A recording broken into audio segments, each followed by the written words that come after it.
بسم الله الرحمن الرحيم والصلاة والسلام على أشرف الأنبياء والمرسلين. Je remercie tout le monde pour la présence.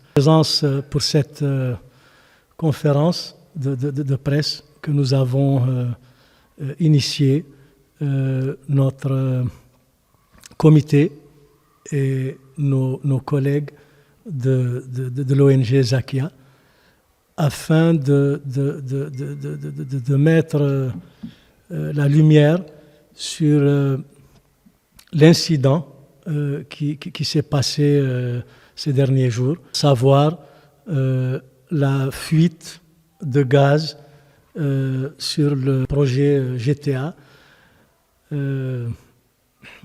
qui nous préoccupe à plus d'un titre, qui nous inquiète aussi, et on voudrait faire un peu la lumière sur ce qui s'est passé depuis que nous avons été mis au courant de cet incident. Tout d'abord, je voudrais préciser qu'ici, nous sommes là pour un peu en réponse à la politique de notre président de la République, qui est la transparence qu'il préconise dans la gestion des affaires publiques et tout ça. Donc ça en fait partie, et nous pensons que notre rôle, c'est d'aider du mieux qu'on peut sur cet aspect-là. Et donc, c'est pour cela que nous sommes ici, pour poser les questions, pour essayer d'alerter au plus haut niveau sur ce qui est en train de se passer. Que nous ne comprenons pas, c'est nouveau pour nous, ce genre de crise, c'est nouveau pour nous. Nous en connaissons des crises dernièrement, malheureusement, dans notre secteur des pêches. Nous connaissons pas mal de crises, la rareté du poisson, et j'en passe. Alors si à cela devrait s'ajouter aujourd'hui des crises d'ordre écologique ou autre, notre inquiétude a atteint son apogée. Donc voilà. Nous avons appris il y a quelques jours l'existence de cette fuite qui apparemment a été évoquée par la société BP bien après qu'elle se soit passée.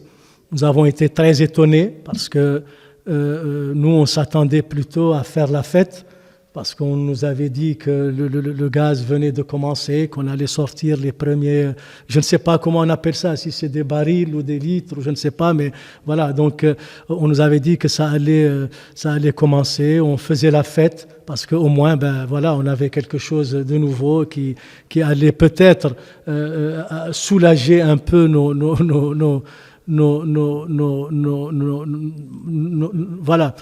qui allait un peu nous soulager. Et finalement, ça s'est plutôt mal passé, on dirait. À la première tentative, il y a eu ce problème. Voilà. Moi, ce que je pense, c'est que, en premier lieu, ce problème, je pense que personne et aucune entreprise n'est à l'abri d'avoir des problèmes techniques pendant qu'elle exploite quelque chose. Mais il me semble que c'est quand même prématuré déjà, c'est prématuré, ça c'est de un. C'est un peu malchanceux pour nous que ça se passe seulement de notre côté à nous et pas de l'autre côté au Sénégal, je ne comprends pas pourquoi. Je ne suis pas un technicien malheureusement pour pouvoir évaluer réellement ce que c'est. Quand nous avons regardé, nous avons vu que la société BP, de par ses communiqués qu'elle a initiés, qu'elle a sortis, a choisi dès le départ le silence un peu, l'omerta un peu face à la transparence qui aurait dû être son maître mot au départ. Voilà, donc il y a plein de choses qui font qui poussent notre inquiétude à un niveau un peu plus élevé à chaque fois quand on regarde ce qui se passe. Et nous avons pris l'initiative au niveau du comité des usiniers et des exportateurs, nous avons pris l'initiative d'écrire à la société BP dès le premier jour. Nous l'avons fait, nous n'avons malheureusement pas eu de retour jusqu'à aujourd'hui. Et voilà, donc nous avons fait appel à nos amis de Zakia, avec qui nous collaborons énormément, avec qui nous travaillons énormément dans un seul et unique but, c'est la préservation de nos ressources et de nos milieux aquatiques. Et ils le font très très bien, et ils sont plus rompus aux exercices techniques que nous, parce que nous, on voit plutôt la chose sur une manière plutôt un peu une certaine culture du profit et autres. Mais bon, bien entendu, nous faisons aussi très très attention quand même à nos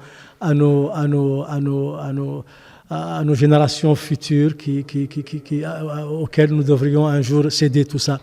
Et je pense que aujourd'hui, avec ce qu'on a vu au niveau de BP, avec ce qu'on a vu dans les déclarations qui se sont faites, qui sont, à ma foi, très restreintes jusqu'à présent, nous avons vu qu'il y a eu un incident. On nous a dit que l'incident est maîtrisé, mais que la fuite demeure, mais que son impact était minime. Donc, quand moi j'entends minime, pour moi, ça veut dire qu'il y a quand même un impact. Et nous, ce qu'on voudrait savoir aujourd'hui, c'est jusqu'où peut aller cet impact, où va nous mener cet impact. Et nous, on est concernés à plus d'un titre parce que, quelque part, nous, on travaille dans ces zones-là, on vit un peu de ces fonds marins et déjà, on cumule beaucoup de problèmes par rapport aux aléas climatiques et par rapport à beaucoup de choses. Si aujourd'hui on devrait y ajouter des problèmes écologiques, franchement, je pense que l'heure pour nous est vraiment très grave. Et aussi, on ne sait pas. Pour moi, par exemple, le citoyen lambda, quand j'entends parler d'une fuite de gaz, ma peur, elle est énorme parce que je ne sais pas ce qui va avec une fuite de gaz. Est-ce qu'il n'y a pas des huiles? Est-ce qu'il n'y a pas de trucs, de choses qui se déversent depuis bientôt 2 semaines à plus de 2800 mètres de profondeur dans la zone sud l'un de nos réservoirs de poissons. Et franchement, l'inquiétude, franchement, elle monte de jour en jour pour nous. Nous avons vu hier des photos qui sont sorties sur les réseaux sociaux, nous avons pu les regarder, nous avons vu un avion qui a atterri, qui a débarqué du matériel. Paraît-il que ce matériel, c'est venu pour essayer de colmater cette fuite. Bon, personnellement, sans être connaisseur de ce genre de situation, j'estime qu'au bout de plus de 10 jours, je pense, voir le matériel venir, c'est vrai, c'est rassurant, mais c'est inquiétant aussi tout à la fois. Je pense que BP aurait pu prévoir ce genre de choses au lancement. BP aurait pu avoir des réponses plus adéquates et plus rapides. Je ne sais pas, peut-être que tout ça c'est possible. Et voilà, on n'est pas vraiment satisfait de la manière, surtout de la manière de la communication qui a été établie par la société. Nous avons parfaitement, et je répète ici, je tiens à le répéter, que nous avons parfaitement confiance en nos autorités, au jugement de nos dirigeants qui sont à la manette. Mais par contre, en ce qui concerne les sociétés étrangères, nous restons un peu sceptiques.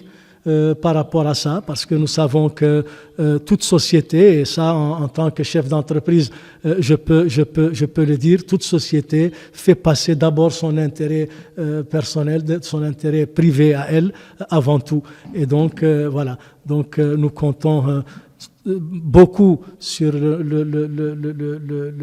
les démarches qui seront entreprises par notre administration dans ce sens.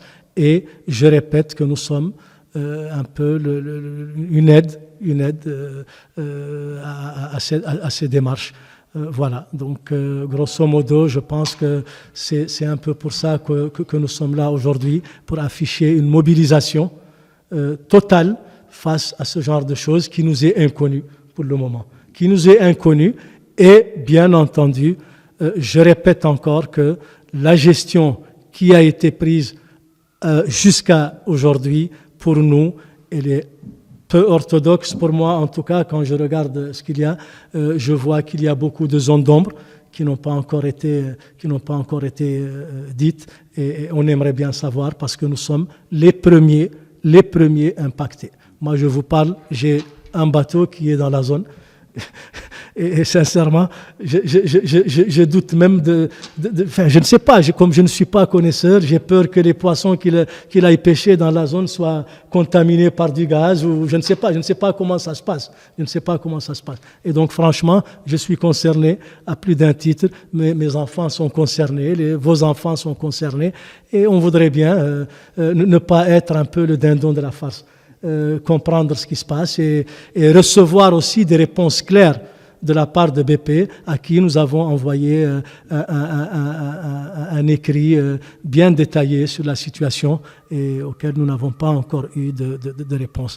Et la seule chose, je répète, qui nous motive aujourd'hui, c'est l'intérêt national et notre intérêt aussi, quelque part, parce qu'il y a énormément d'investissements qui dépendent de ça, énormément d'investissements, qu'ils soient personnels ou qu'ils soient même d'ordre nationaux. C'est des investissements qui sont là et qui existent et qui sont là depuis très longtemps, parce qu'on est face à une ressource qui est renouvelable, et sur laquelle vivent des gens depuis des décennies et des décennies, face à une ressource qui, je pense, est de l'ordre de 30 ans d'exploitation.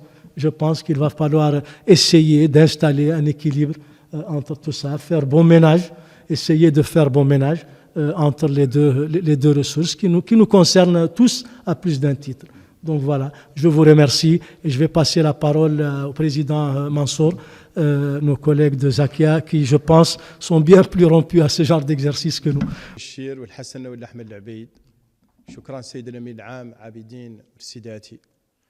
باسم منظمة زاكيا البيئة المستدامة شاكركم على ولان قد يكون الذمن دوركم المهم والطلائعي كرجال أعمال وكاتحادية لمساهمتكم الفعالة في المحافظة على الثروة السمكية.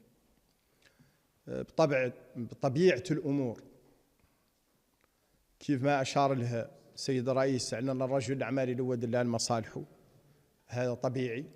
والشرائك سواء كانت الوطنية والأجنبية راس قاية عندها تلواد المصالح، يا قيرنين يعود يطبعها وتعود مشبعة بالأخلاق ومحبة الوطن. كيف الخرجة المشتركة اليوم هذا يدل على فهم حس وطني، وهذا مشجعينه كمنظمة. بين اللي في مجال الأعمال تعرضنا الياسر من قلة الاستجابة وقلة التعاون في اتفاق شور المصلحة اللي تجمعنا كاملين، اللي هي مصلحة البلد. هون نحن نختار نوضحوا للمتلقي بالحسانية المبسطة، ونعرجوا على اللي قال السيد الرئيس اللي أشفى فيه الغليل بالفرنسية وكان واضح ورسالة واضحة. احنا اللي جايبنا هون منظمة زاكيا والاتحادية، جايبنا المصلحة الوطنية والمحافظة على الثروة المتجددة اللي عانت منذ الاستقلال إلى يومنا هذا، مثل الأساطير الأجنبية ومثل الاتفاقيات ومثل اللي أنتم تعرفوا دائما في بياناتنا وفي وقفاتنا في أنشطتنا الميدانية ومراسلاتنا لسلطتنا نبينوا فيها حقيقة ذاك اللي خالي. إنين يعودوا الوطنيين من رجال الأعمال اللي يستثمروا في بواخرهم، يستثمروا في مصانعهم، وذوك اللي في الاتحاديات كاملين وفي الصيادين التقليديين وغيرهم، وحتى اللي الأجنبيين اللي منهم جاي له يستثمر في الثروة المتجددة وجاي له يساهم فيها، إنين تعود الثروة عاقب لها ياسر من الاستنزاف وعاقب لها ياسر من التلوث اللي داخل البحر وعلى الشاطئ، اللي تعرفوا على انه تالي منه هذا راهو لا إشانتيون نموذج إذا اللي خارج في البونتية اللي تعرفوا انتم أهل نواذبوا، ذيك العوادم اللي انصبت فم اللي ودات لنا بكتيريا سامة وفزعنا ذاك الخبر، اجعل على ان ذا البحر اللي خارج فيه كامل ما تلا عندنا من الاستعداد على ان نقدروا نتقبلوا اخبار اخرى، وخصوصا نحن اهل البيئه تعود لهي تنزاد ولا تنضاف على ذاك اللي فهم من التلوث البيئي. ثم تعرفوا على ان فهم دراسه اشرفوا عليها اسبان وفرنسيين وموريتانيين، ذبتت عن عوادم ذيك المصانع اللي في البونتيه على انها ملوثه للبيئه وعلى انها بكتيريا سامه، وجبناها لصاحب الفخامه وجبناها لأعلى سلطة في البلد ياك نحيطه علما على خطورة ذا اللي ينقالوا التلوث البيئي. إنين تعودوا مدي ذيك الأساطير الأجنبية اللي راكم تراعوا فيهم وشرناها كذا من مرة، اللي متعلقة بالبواخر التركية، ذا هي تتمخطر في دي زون، في مناطق محرمها عليهم القانون الموريتاني اللي مخصص للصيد التقليدي ومخصص لقوارب كوميكا والمحميات، ذا هم اللي يسدروا فيهم ويقبضوا فيهم انواع الحوت، وذاك اللي له يعدلوا كامل من الشيء يتعلق بالاستنزاف. هذا نين يعود له يندار معاه استثمار الغاز، وما ادراك ما الغاز، نعود له كنا كيف ما قال سيد الرئيس نستبشروا خيرا على ان عندنا دولة من الدول المصدرة للغاز تجينا مولي ما نعرف قاع شنو نقول، شنو طرش على ضوء العين ولا روايه قاع ما نعرف هي شنو هي. إنينا هو نحن من يامس واليوم مربطه روسنا ما لنا عارفين ذا. اولا كيف ما قال الثقافه اللي متعلقه في جانب الغاز نحن ما لنا طابين عليها، ما هو كيف قضيه الصيد اللي نتمرسوا معاه لنا شي من السنين والدهور ما يوفى ومازلنا مولي لا نثقفوا روسنا فيه، فما بالك بقضيه الغاز واستخراجه شركه عالميه معروفه بصيتها العالمي تعود متباركه مع عند منين اول شحنه للغاز تعود ينقال لنا اراه فم خلل خلق. هذا مخيف ومروع ولا عنده مبرر. مدة كينها تستخرج الغاز معناها المسؤوليه هون مسؤوليه على هذه الشركه البريطانيه بيب. احنا هون موجهين لها رسائلنا دايرينها قدام مسؤوليات، اذا اللي قالت بالنسبه لنا واذا اللي قالت ما هو مبرر ولا عنده اي تبرير، وعليها اللي تعرف على ان هاي لا بدايه التعاطي معها وتجاهلها للرساله الاتحاديه وتجاهلها لكومينيكي اللي مرقت زاكيا يامس. على كل حال ما يوحي باعلانها دايره الامور لا بالنسبه لهم دوله من العالم الثالث، رجال اعمالها ومنظماتها لا منظمات كراطيب ولا انا قاع مجاوبينهم. نختار نقولوا الببع على ان ذا اللي واحنا نحن فيه جدي وعلى عنده طابع قانوني ومسؤوليات اخلاقيه وشرعيه وقانونيه، وعلى انهم يطرحوا بلد ذاك بين اللي ما لنا مفتصلين معاهم ولا لنا راكدين الصابحه عنهم. التلوث التسرب داخل البحر عنده مآلات خطيره جدا مدمره للثروه السمكيه، معناها على ان ما مبينا معاهم ما هو ذاك الالتزام اللي مبينا معاهم دولتنا اللي هي الدوله الموريتانيه. نحن هون كما قال سيد الرئيس دورنا كمجتمع مدني مكمل للدور الحكومه الموريتانيه، العين الصاهره على مصالح البلاد. ذليل هي خلق في البحر من الاستنزاف، نحن متباركين معاهم بينوه ونجيبوه للدوله الموريتانيه يا غير اللي نديروا الشركه قدام مسؤولياتها. التبريرات المقدمه الى حد الساعه من شركه بيب احنا ما نثاقين فيها بصريح العباره، ونحملوها مسؤوليه اللي خلق وعواقبه. والسلام عليكم ورحمة الله. Et je voulais tout simplement parler un peu des conséquences environnementales. L'une des préoccupations majeures est l'impact environnemental de cette fuite de gaz. Les fuites de gaz naturels peuvent avoir des effets dévastateurs sur les écosystèmes marins, notamment en perturbant la biodiversité et en menaçant des poissons et d'autres espèces marines. De plus, le méthane gaz principal du gisement, est un gaz à effet de serre extrêmement puissant, contribuant au réchauffement climatique. Les risques de pollution de l'air et de l'eau sont également présents. هذا الانعكاس البيئي هو اخطر شيء بعد قاع خايفين منه نحن في قضيه التسرب اللي يخلق. لي كونسيكونس راه نعطيكم اكزامبل لو بريزيدان حسن بشير بليتو نعطيكم اكزامبل على انه عنده ان باتو في لا ميم زون يبيشي ولا انا عارفوا ذاك الحوت اللي لا يجيب يا كانوا لا يعود فيه شمل المشاكل اللي يقدو يعود عندهم ان امباكت نيجاتيف على لا بوبيلاسيون. ولا سيتياسيون كيف تقال لكم هما اللي منصور نوز انتربيل عاقبنا موكا ومشاكلها وهانت لي زيزينيه ولا خلاتهم يقدروا يشتغلوا وقفلت نصهم بها لا برودكسيون كامله تطحنها وتجينا هما اللي بي بي ريكات اياها بدا التسرب اللي ما كان كاع من يلا يعود خلق دو لو دوبي كان من يلا يعودوا متريزاو لا سيتياسيون كان يلا تعود عندهم الماتريال كيلفو على لا بلاتفورم ولا يعودوا يجبروا النوع من لي بروبليم. معنا أنه هون عندنا دي ريكومانداسيون عدلناهم نحن ولا اف ان بي انسامبل ندوروهم